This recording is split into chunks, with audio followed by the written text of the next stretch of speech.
Hola, mi nombre es Iber Bustamante y esto es Hablemos de Calidad.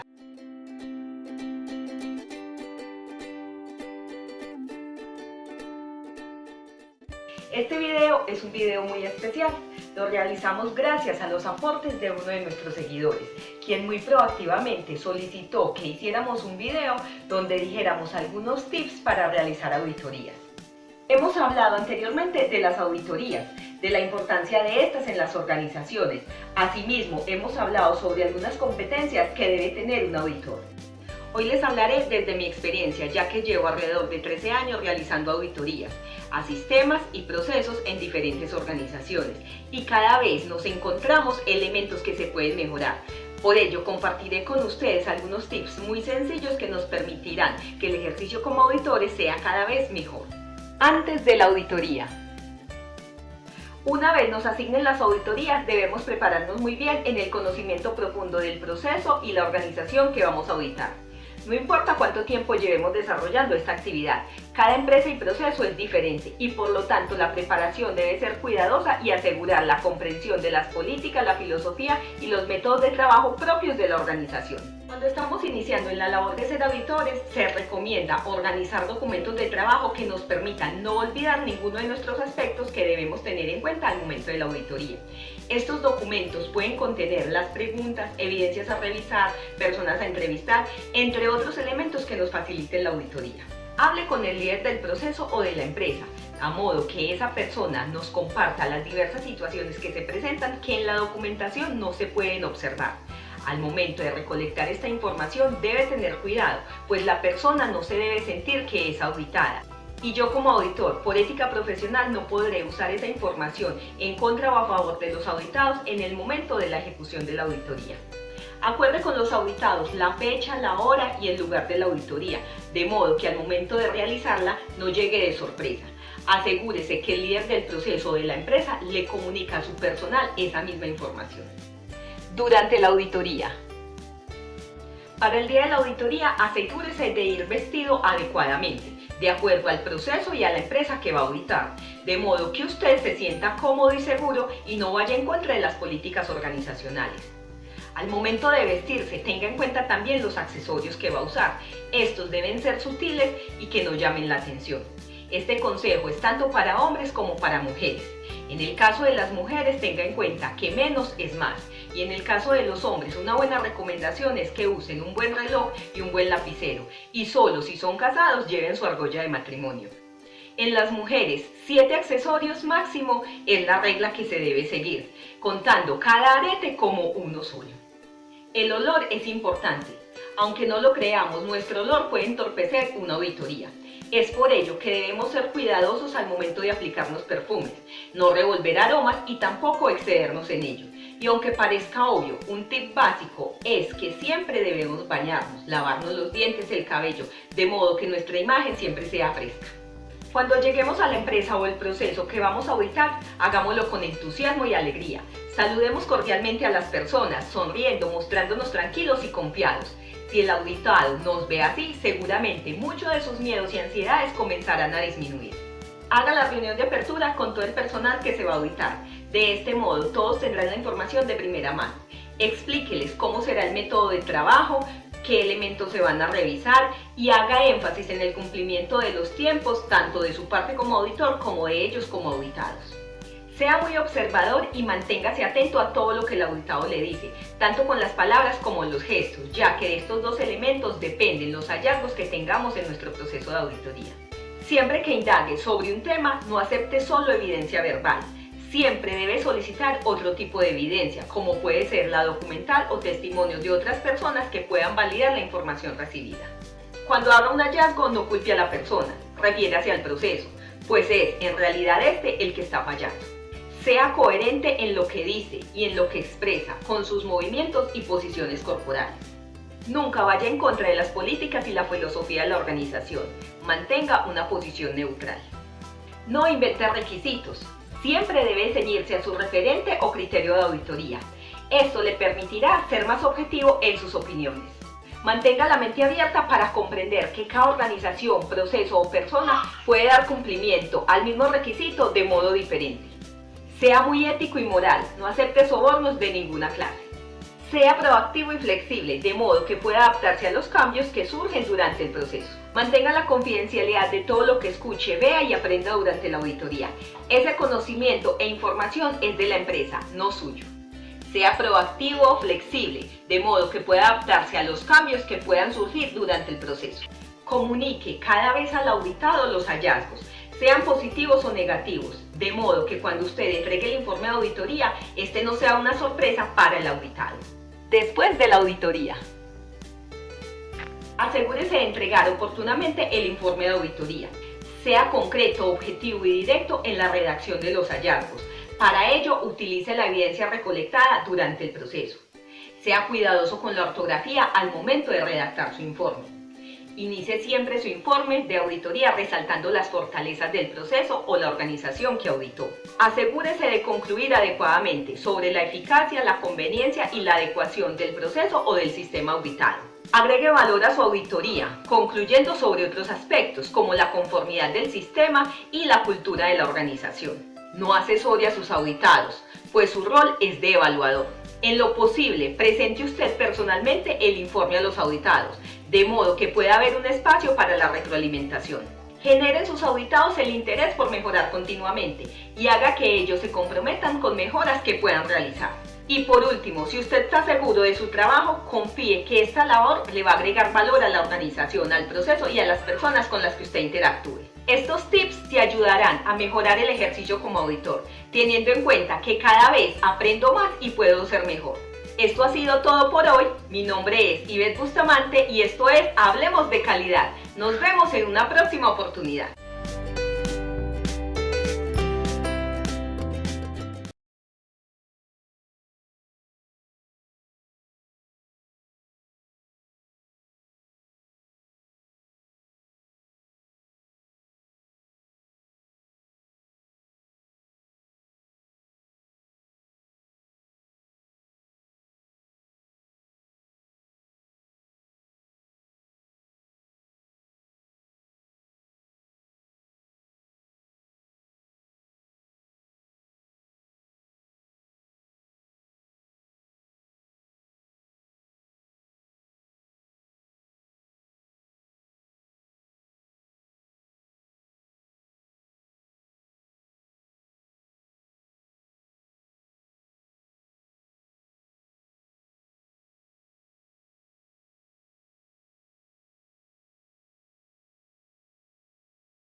Y ya estamos con el doctor Vadim Mischanchuk. Él es abogado, asesor jurídico en temas de salud, especialista en responsabilidad profesional médica, y él pertenece a la Asociación de Médicos Municipales. Yo sé que este tema va a dar mucho que hablar. Va a hablar acerca de mala praxis. ¿Cómo te encontrás, Vadim? ¿Cómo estás, Ana? Un gusto tenerte en el programa. Igualmente estar acá con ustedes. Y para hablar de un tema que no se habla mucho, no sé si se teme, si no se sabe, si se desconoce. Mira, es un tema tabú, porque involucra muchas cuestiones. La verdad es que yo prefiero en vez de hablar de mala praxis, prefiero decir que estamos frente a una situación que se viene dando, un aumento en la cantidad de juicios contra los profesionales de la salud, y esto se debe, y voy a retomar un poco parte de lo que dijiste al comienzo del programa y lo que hablábamos antes de empezar el programa, se debe a que hay una ruptura en la relación médico-paciente y se debe a que no se trabaja en la prevención. Vos bien lo dijiste cuando empezaste recién el programa, hay que trabajar sobre la prevención, porque los juicios de mala praxis tienen dos lados: la supuesta víctima de la supuesta mala praxis y el profesional de la salud víctima de un juicio, que no es nada grato para un profesional de la salud vivir 5, 7 o 10 años sometido a un proceso civil o penal. Entonces me parece que hablar de mala praxis nos tiene que llevar a dar un paso más adelante. Estamos en el año 2014. Esta problemática empezó hace mucho, allá por los años 60 en Estados Unidos, y tuvo su eclosión acá en la década del 80, 90. Tenemos que hablar de prevención, Ana María, y tu programa y vos sos especialista en eso y en los problemas de la sociedad que tienen que ver con la salud. Y hablar de prevención nos tiene que llevar a hablar de el error médico, no como un tema tabú, porque a veces el error médico no tiene nada que ver con la mala praxis, tiene que ver a cuestiones de infraestructura, cuestiones de insumo, cuestiones de mucha demanda, mucho paciente para poco médico, y para un sistema de salud que ha roto la relación médico-paciente. Tanto el público como el privado, los sistemas estoy hablando, se han alejado de esa relación del médico de cabecera. Entonces hay que hablar de prevención, hay que hablar de error médico. El error médico está descrito en toda la bibliografía médica, hay que informarle al paciente, y hay que hablar de la seguridad del paciente. Y con todo eso yo creo que vamos a ir bajando la conflictividad que existe hoy entre los pacientes y los médicos. Bien, Vadim, ¿vos pensás que actualmente hay más juicios de mala praxis? Sí, año tras año, por trabajar en la Asociación de Médicos Municipales y por tener dedicación exclusiva a temas de responsabilidad profesional médica, te digo que sí, que año tras año sube la cantidad de juicios civiles y penales. ¿Por qué? Porque hay más, de pronto más operaciones, más asistencia, más qué, o menos qué. Te digo, no hay más errores médicos, no hay más prácticas que se alejan de la buena práctica, eso te lo puedo asegurar. Bien. Lo que hay es una ruptura entre la relación entre el médico y el paciente, hay una sociedad más conflictiva, hay una sociedad más querellante, hay una sociedad que exige más el cumplimiento de sus derechos y hay una sociedad tendiente a judicializar las cuestiones. Y más agresiva. Mucho más agresiva, lo hablábamos en programas anteriores, la violencia que vemos en los hospitales. Sí. Todo eso es un combo explosivo que lleva a que las demandas y las denuncias por mala praxis aumenten. Por eso es que este tema no hay que esconderlo abajo de la alfombra, hay que hablarlo. Por eso es que celebro que vos hayas decidido tocar este tema y que me hayas invitado, porque esto hay que hablarlo, porque la única forma de solucionar estos problemas en pos de los pacientes y del profesional médico, que entra en un estado de burnout total frente a la amenaza del juicio y el juicio en sí, hay que hablarlo, ponerlo sobre el escritorio, decir qué pasa, por qué aumentan las demandas, hay más errores médicos, de qué tipo, dónde se puede estar fallando, en qué se puede mejorar. Así que sobre eso hay que trabajar, por eso es que acepto tu invitación para seguir trabajando en estas cuestiones. Vadim, por ejemplo, vos como abogado, ¿no? Si tenés que defender un caso de mala praxis médica y vos no estás seguro o desconfías, ¿no es cierto?, de la veracidad de los hechos que te relata el profesional, ¿qué haces? Mira, yo soy ex empleado de la justicia penal de la capital federal y hace 14 años que trabajo para los profesionales de la salud, siempre en defensa del profesional de la salud, no solo de los médicos, sino de obstétricas, licenciados en psicología, etcétera, etcétera. ¿Qué hago cuando afronto un caso? Mira, un viejo abogado penalista dice que el abogado es el primer juez de la causa. Y lo que hago es estudiar, lo que debemos hacer cuando nos enfrentamos a conocimientos que no son de nuestra materia. Es decir, yo soy abogado, soy especialista en leyes y en jurisprudencia. ¿Qué hago? Estudiar. ¿Qué hago? Consulto. ¿Qué hago cuando dudo de la veracidad de lo que dice a quien voy a defender? Bueno, en principio te quiero decir que leo la historia clínica, cotejo los dichos del profesional con lo que surge de la historia clínica, porque en la historia clínica no solamente están las evoluciones de ese profesional, están las evoluciones del que vio al paciente antes y del que vio al paciente después, con lo cual yo puedo cotejar toda esa información y llegar a una conclusión.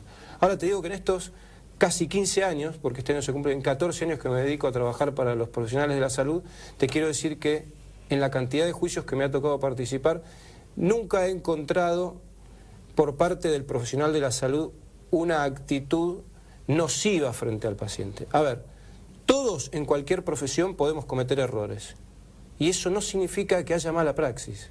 ¿Que me ha tocado defender casos de errores médicos? Sí, por supuesto. Claro, cuando uno dice errores, ¿no es cierto? Un error de una empleada administrativa, bueno, se rompe el papel y ya está. Pero un error de un médico es un error con mayúsculas, ¿no? Claro, sí, pero vos sabés que a veces los errores médicos están originados en errores administrativos. Por ejemplo, me ha tocado defender un caso de un paciente que han operado con la ficha de otro paciente. Esto es tremendo. En la bibliografía médica está descrito, es decir, una pierna por otra, una cirugía de un brazo por otro, un ojo por otro, y eso es un error de una empleada administrativa que deriva en un error médico. Por eso hay que investigar, por eso no hay que prejuzgar. Por eso no hay que decir mal resultado igual mala praxis. No, mal resultado, bueno, veamos qué pasó. Pudo haber habido un error médico. ¿Qué especialidad suele tener mayores juicios? Bueno, históricamente... porque la cirugía estética está bastante en este momento cuestionada, está bastante vapuleada. Pero el paciente de la cirugía estética es muy particular también, ¿eh? Es muy particular. Pero vamos a las líneas generales. Históricamente la especialidad que mayor cantidad de juicios tiene es la obstetricia, porque son dos pacientes y por las expectativas que se ponen en ese nacimiento, ¿no es cierto? Así que históricamente la obstetricia es la que lidera generalmente las estadísticas. Después sigue la cirugía general por el típico caso de cuestiones que tienen que ver con un abdomen agudo quirúrgico que por ahí se confunde con un abdomen agudo clínico y la cirugía por ahí se demora, pero a veces se demora porque no hay anestesiólogo, a veces se demora porque no hay cama en terapia intensiva. Por eso es que es una injusticia a veces hablar de mal resultado igual mala praxis. No, mal resultado, veamos qué pasó, y a veces las causas de ese mal resultado nada tienen que ver con el profesional de la salud. Pero entonces, estadísticamente, obstetricia, cirugía general, en donde también podemos incluir después la cirugía plástica, pero en los últimos 2 o 3 años hay mucha conflictividad en todo lo que es la atención por guardia y los auxilios domiciliarios. Bueno, ya lo hemos conversado, ¿no es cierto? No sé si en radio o en TV, el problema real que está pasando con respecto a la agresividad, ¿no es cierto? No solo va a juicio el médico, sino que corre hasta el riesgo su vida. Es tremendo, es tremendo. El historial de casos que tenemos y que tengo en el estudio es tremendo. Es decir, desde médicos amenazados con armas de fuego. Desde la Asociación de Médicos Municipales nosotros pusimos en marcha un 0800 para poder satisfacer las necesidades del médico que es agredido en la guardia o cuando está en una ambulancia. Las agresiones son cada vez peores, pero por suerte se han ido encontrando mecanismos para poder auxiliar al médico en esa situación. Bien, Vadim, me quedaría mucho tiempo, ¿sabes?, hablando con vos porque me encanta el tema, lo llevas muy bien, pero me están diciendo corte en corte. Vamos ahora a escuchar un informe acerca de narcolepsia, ¿te parece? Bárbaro. Adelante.